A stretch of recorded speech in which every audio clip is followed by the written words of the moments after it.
Alors bonjour tout le monde, bienvenue à l'émission Autour du conte. En ce magnifique dimanche qui n'a pas les allures de l'automne, je suis très content aujourd'hui de recevoir Sylvie Belleau, une dame qui fait beaucoup pour le conte jeunesse, mais qui se diversifie aussi dans plein d'autres formes de contes, comme on le verra ce soir au Dimanche du conte. Mais c'est un grand pan de sa vie, je pense, le conte pour la jeunesse, entre autres avec les festivals. C'est un plaisir de te recevoir, Sylvie. Ben, ça me fait super plaisir d'être ici aussi. Alors, quelle importance ça a pour toi de rejoindre la jeunesse dans le conte? Je commence ça là, depuis le temps blanc, on y va. Là. Ben, en fait, le public jeunesse, pour moi, c'est aussi le public de demain. Les enfants qui grandissent aujourd'hui sont les enfants qui vont s'occuper de nous quand on va être vieux. on le souhaite en tout cas.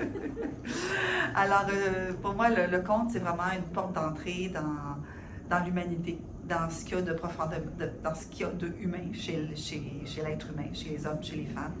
C'est une façon de rapprocher les cultures, c'est une façon d'être au-delà des conflits, au-delà des religions, au-delà de l'individu.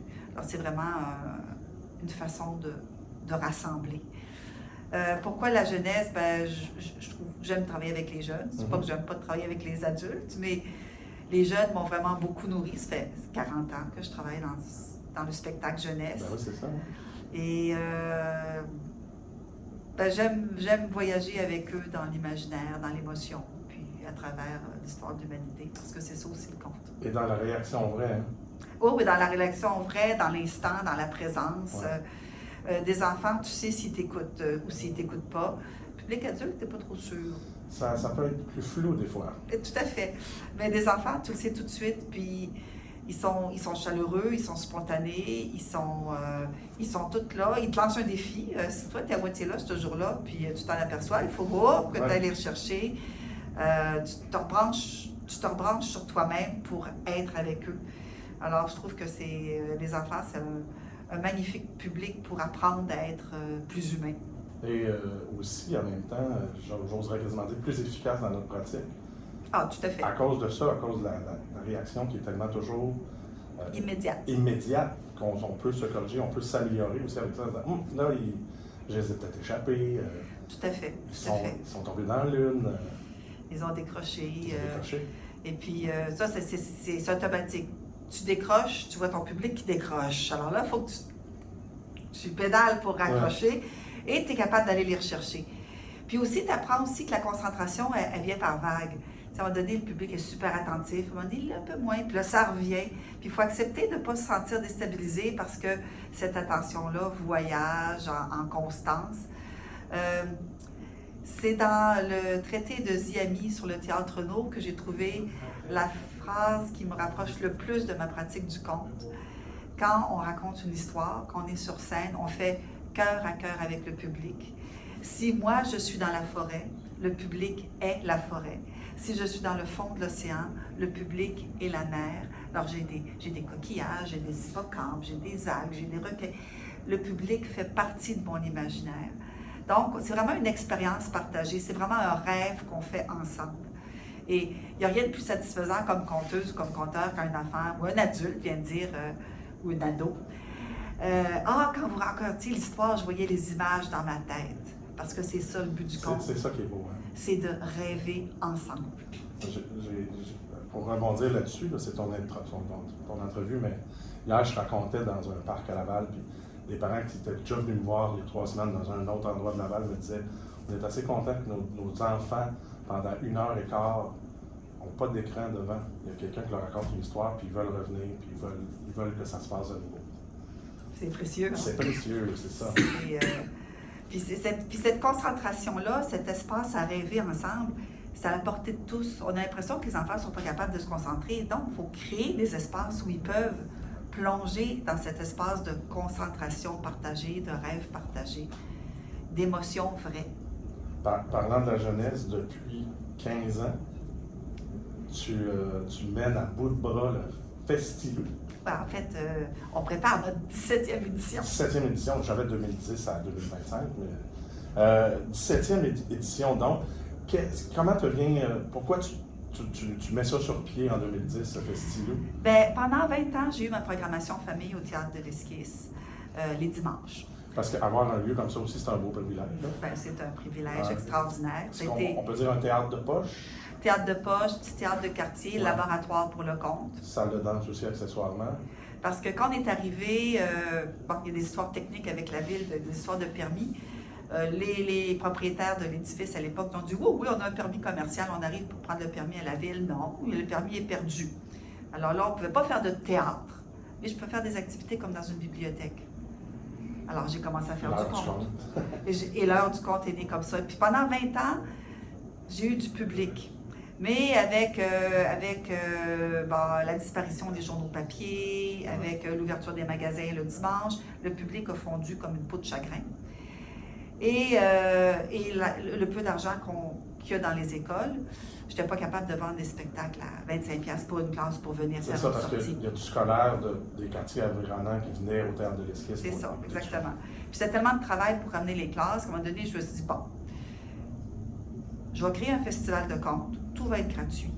Et on va faire la promotion du conte pendant, au début c'était une semaine, c'est rendu 2, on va faire la promotion du conte pendant cette période-là. Donc tu as voulu rassembler ça, dépenser une énergie, mais ça va être la peine. Oui, puis c'est plus facile de faire parler du conte quand on organise un festival que de faire parler du conte quand tu as une programmation comme une autre heure du conte dans une bibliothèque.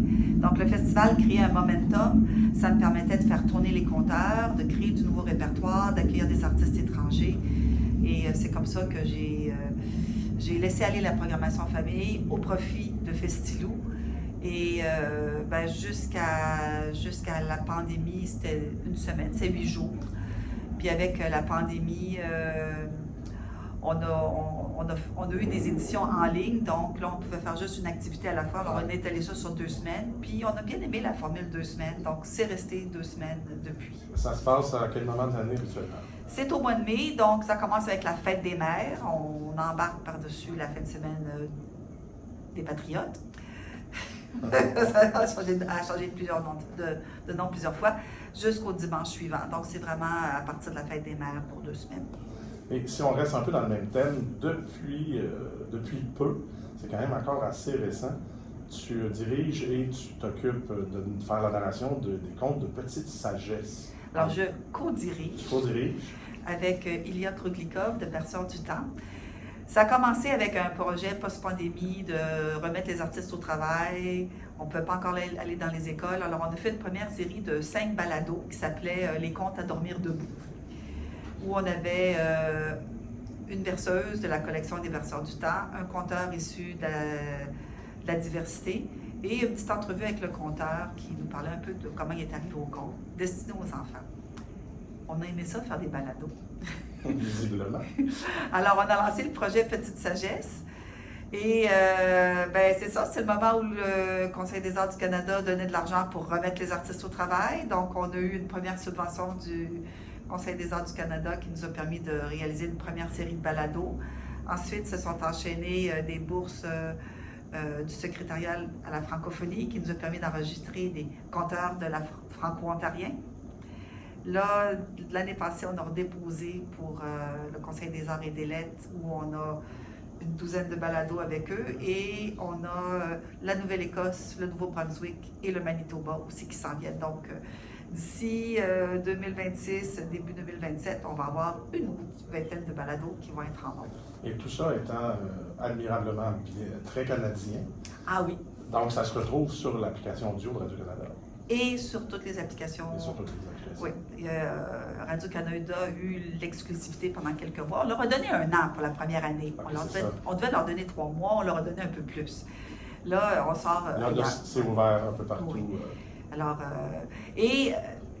donc, c'est vraiment présenter un conteur. Et ensuite, il y a une mini-entrevue entre Sylvette Lachouette, on devine c'est qui, notre mascotte, et un enfant qui discute du côté philosophique de la petite sagesse du conte. Magnifique. Tu as un autre projet qui s'en vient avec ça? Ben oui, parce qu'on s'est dit, maintenant qu'on a des balados, comment est-ce qu'on peut les faire écouter dans les écoles? Dans les écoles primaires, les maternelles, ils ont des écrans partout. Ça fait partie, ils sont sur YouTube, ils écoutent plein d'affaires sur la télévision. Mais dans les CPE, il n'y a pas d'écran. Alors, on s'est dit, comment est-ce que les contes peuvent se rendre aux enfants quand il n'y a plus de... il y a plus de lecteurs cassettes, ça fait longtemps.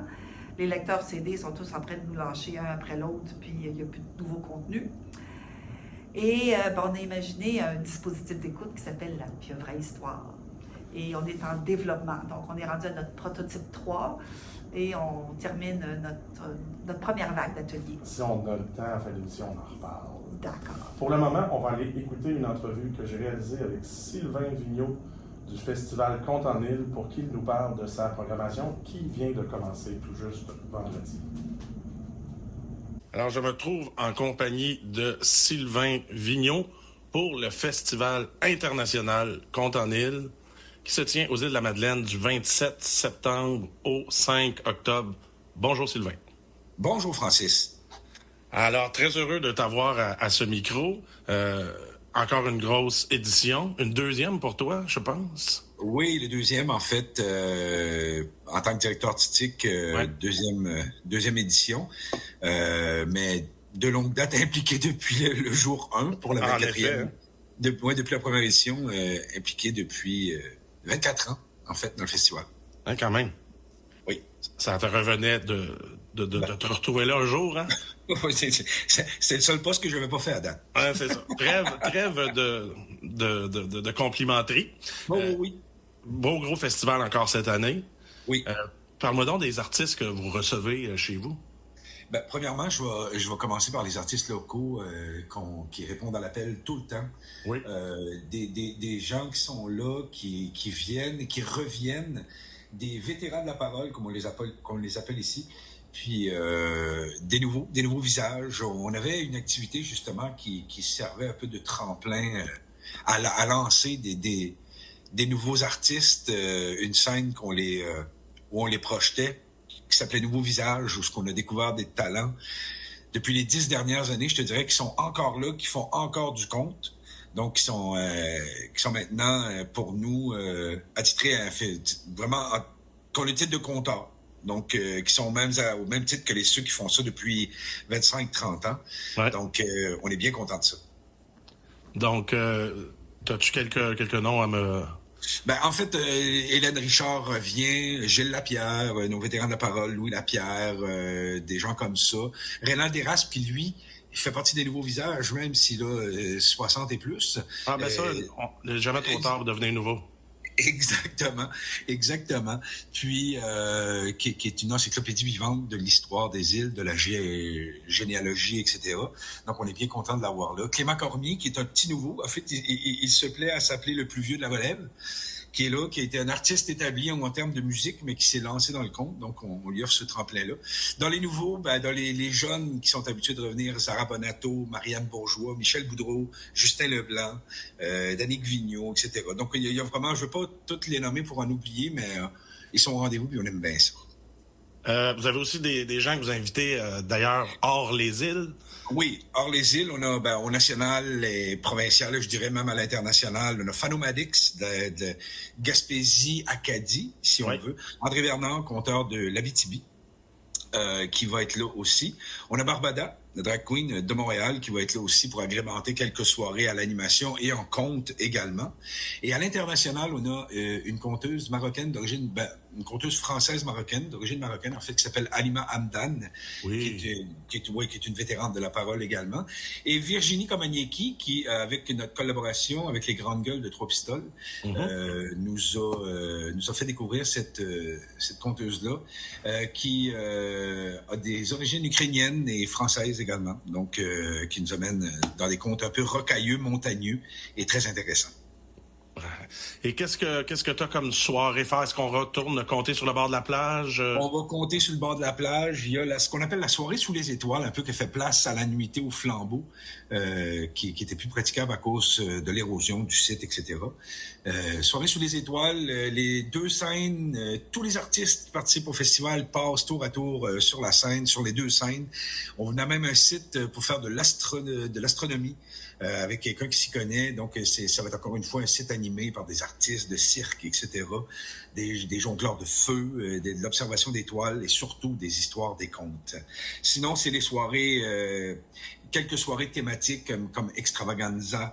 On a été chercher une madame qui fait du conte puis des spectacles d'humour qui s'appelle Tante Emma, qui va agrémenter cette soirée-là également. Donc, il va y en avoir vraiment pour tous les goûts.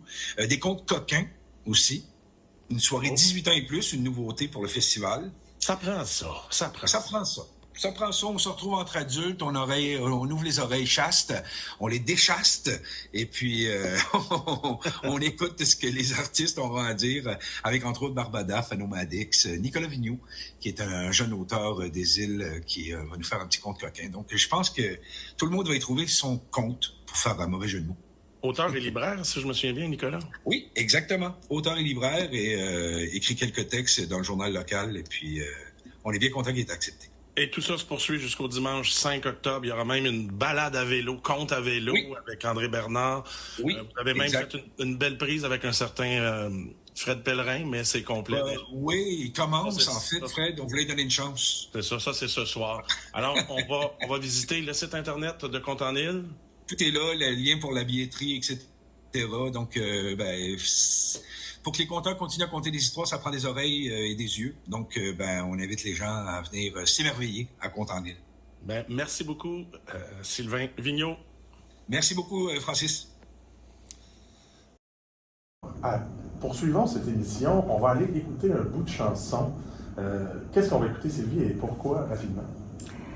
Alors, on va écouter Mon merle a perdu son bec, qui est une magnifique chanson de notre folklore. Et là, c'est la version qui accompagne le magnifique vidéo de McLaren.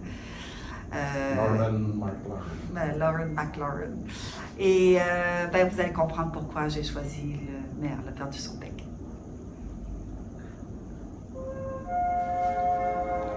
Tout va très bien. Fait que pendant l'entrevue et la chanson, on n'apparaît pas sur le YouTube. OK.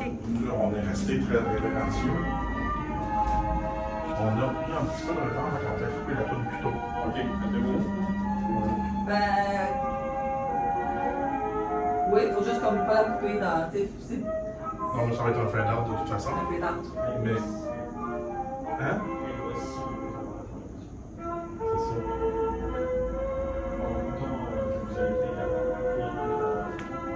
Non, il reste plus que 6 minutes.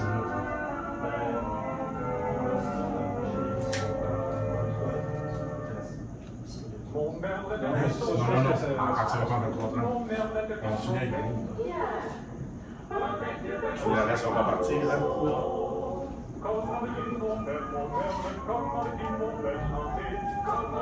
Ça, Norman McLaren, c'est le maître de l'animation canadienne.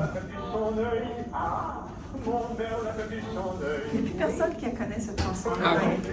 Les enfants la connaissent plus. Comme une fois de temps en temps un prof, une fois de temps en temps un enfant. C'est le fun de le faire avec les enfants. Je la faisais, moi, je l'ai faite avec. Je compte pour des anglos.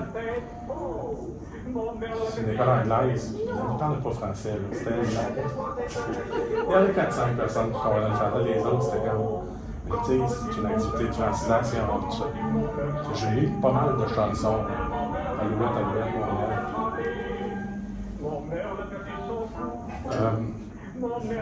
Après le coup. plus fort.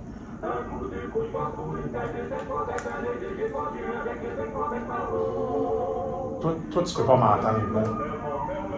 Toi, tu peux pas m'entendre, Ben. On va couper dans 20 secondes. Ça fale. Ouais. La fale attend. Nice. Et ça se poursuit comme ça. Est-ce que, par hasard, ça serait une chanson qui introduirait un conte que tu vas faire qui va parler de mère? Je sais pas. On va le découvrir maintenant. Exactement. Le père et l'enfant étaient partis se promener sur la banquise. Et quand ils ont vu que le ciel s'obscurcissait, et puis que la neige se mettait à tomber, puis que le vent se mettait à souffler, il était trop tard pour retourner au village. Alors, ils ont commencé à construire un igloo d'urgence. Le père savait comment faire ça, puis l'enfant l'a aidé. Ils ont placé des blocs en cercle. Puis bientôt, l'enfant a accueilli le dernier bloc qui scellait le toit du igloo. Le père, avec son couteau à neige, a fait une ouverture. Il a poussé le bloc de neige à l'intérieur, puis s'est faufilé à l'intérieur de l'igloo. Ils ont refermé la porte, si on peut dire, et puis ils se sont installés, assis un à côté de l'autre. Le père a sorti de son sac une pierre plate sur laquelle il a mis du gras de phoque et puis un peu de sphène, un peu de mousse. Puis avec la pierre à feu, il a frappé la pierre assez longtemps pour qu'il y ait une petite flamme qui s'allume. Et avec la petite flamme, avec la lumière que ça dégageait, c'est juste confortable dans l'igloo. Ça faisait juste assez de chaleur pour pas qu'il gèle. Le père et l'enfant sont assis l'un à côté de l'autre, puis ça n'a pas été long, ils se sont endormis. Dehors, la tempête faisait rage. La neige tombait à plein ciel. La nuit a passé. Le père et l'enfant dormaient toujours. Et quand le jour s'est levé, l'igloo disparaissait sous la neige comme une autre butte sur la banquise. Une ours polaire passait par là. Elle a senti l'odeur humaine. Elle a cherché, elle s'est ramassée au-dessus de l'igloo, elle s'est mise à creuser, mais les pattes arrière, trop lourdes pour le toit du igloo, ont calé dans la neige et se sont ramassées dans le vide. L'ours polaire savait par instinct que c'était une crevasse. Elle a figé, puis lentement, elle s'est tirée avec ses griffes hors du trou. Puis elle est partie, laissant l'igloo au toit entrouvert. À l'intérieur, le père et l'enfant dormaient toujours. Et la petite flamme continuait à briller. Un petit oiseau curieux arrive. Il aperçoit le trou dans la neige, entre à l'intérieur de l'igloo, aperçoit l'enfant, le père qui dorme. Il voit la petite flamme sur le point de s'éteindre. Le petit oiseau, par instinct, comprend qu'il ne faut pas que le feu s'éteigne, qu'il faut que le père et l'enfant se réveillent. Il saute sur l'épaule du père, puis piou, piou, piou, piou, piou. Le père ne bronche pas. Il va sur l'épaule de l'enfant, piou, piou, piou, piou, piou, piou. L'enfant ronfle. Il revient sur l'épaule du père, elle lui tire 3-4 poils de la barbe. Mais ça ne le réveille pas. Il revient près de l'enfant et lui picore le lobe d'oreille. Mais l'enfant ronfle toujours. Et devant lui, la petite flamme qui diminue. Alors le petit oiseau se met à souffler avec son petit bec, le plus fort qu'il peut. Le petit oiseau gris s'approche du feu. Et souffler, c'est pas suffisant. Qu'est-ce qu'il peut faire? Il a 2 ailes. Il les ouvre, puis il se met à flapper des ailes. Puis pendant qu'il bat des ailes, la flamme remonte, chaude et belle.